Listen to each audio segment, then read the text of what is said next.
आज का पहला पाठ उत्पत्ति ग्रंथ अध्याय 9 पद संख्या 8 से 15। ईश्वर मनुष्य के लिए अपना विधान घोषित करता है।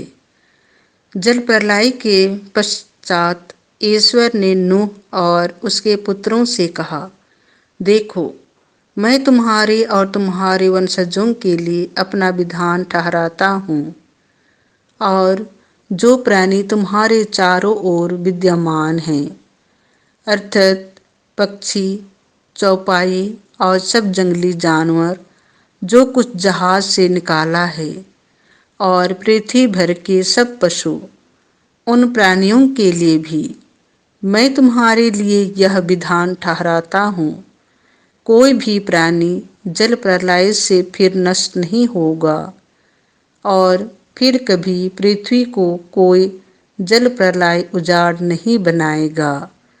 ईश्वर ने यह भी कहा, मैं तुम्हारे लिए, तुम्हारे साथ रहने वाले सभी प्राणियों के लिए और आने वाली पीढ़ियों के लिए जो विधान ठहराता हूँ, इसका चिन्ह यह होगा, मैं बादलों के बीच अपना इंद्रधनुष रख देता हूँ।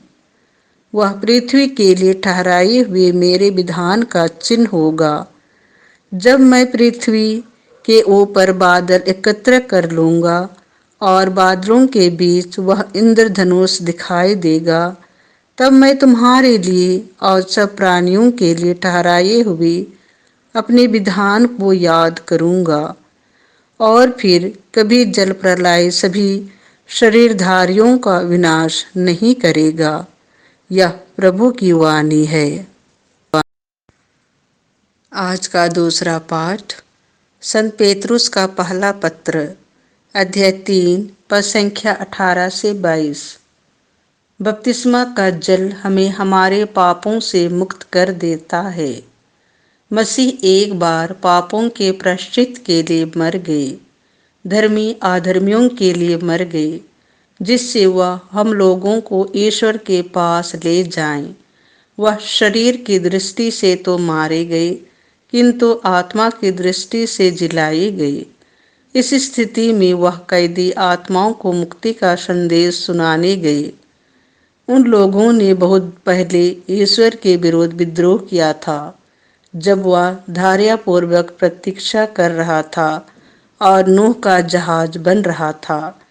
उस जहाज में थोड़े ही अर्थात 8 प्राणी जल से बच गए थे। यह बपतिस्मा का प्रतीक है, जो अब आप लोगों को बचाता है।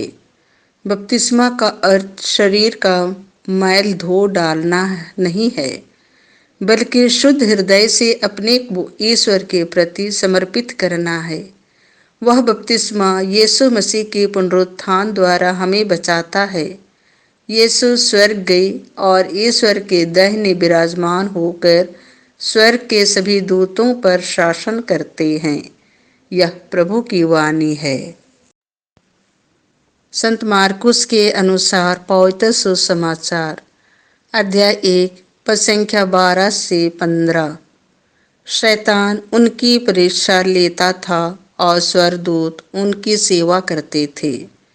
यीशु के बपतिस्मा के बाद आत्मा उन्हें निर्जन प्रदेश ले चला। यीशु 40 दिन वहाँ रहे और शैतान ने उनकी परीक्षा ली। वह बनाइले पशुओं के साथ रहते थे और स्वर्गदूत उनकी सेवा करते थे।